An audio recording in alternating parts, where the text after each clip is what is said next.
So welcome back to my channel once again. দুদিন আগে একটা ভিডিও ক্রিয়েট করেছিলাম, সেখানে অনেকের কোয়ারি ছিল যে এক্সাম ডেট চেঞ্জ হবে কি না।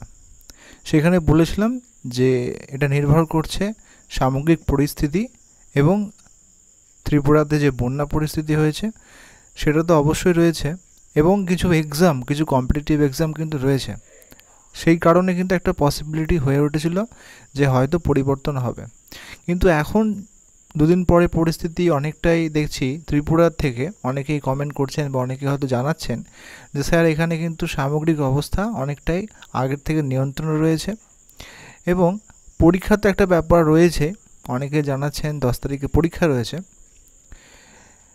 কম্পিটিটিভ, সেই পরীক্ষার কারণে ডেট চেঞ্জ হবে কি না। যেটুকু এখনও পর্যন্ত আপডেট, যে পরীক্ষার ডেট কিন্তু চেঞ্জ হওয়ার পসিবিলিটি কম। আর সামগ্রিক দিক দিয়ে যদি আপনারা বিচার করেন, এমনিতে কিন্তু সেশনটা অনেকটা লেট, অনেকেই কমেন্ট করেছেন, অনেকের টিকিট কাটা হয়েছে, বিশেষত যারা বাইরের ক্যান্ডিডেট। আপাতত দৃষ্টিতে সেরকম আপডেট নেই, এবং চেঞ্জ না হওয়াটাই কিন্তু কাম্য। এখানে অনেকেরই কিন্তু সমস্যা হবে, এক্সামের যেন সমস্যা আছে এটা অবশ্যই একটা ভাবার বিষয়, অনেকের প্রস্তুতি নিয়েছেন।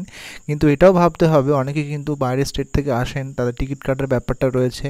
অনেকে বিভিন্ন রকম পরীক্ষার প্রস্তুতি নেবেন পরবর্তী দিনে, তারাও চাইছেন মানসিকভাবে একটা বলে না যে এমনিতে চাকরি বাকরি নেই, তার উপরে যদি ট্রেনিং করছেন সেটা যদি পিছিয়ে যায়, তো সামগ্রিক দিক থেকে কিন্তু চেঞ্জ না হওয়াটাই কিন্তু ভালো।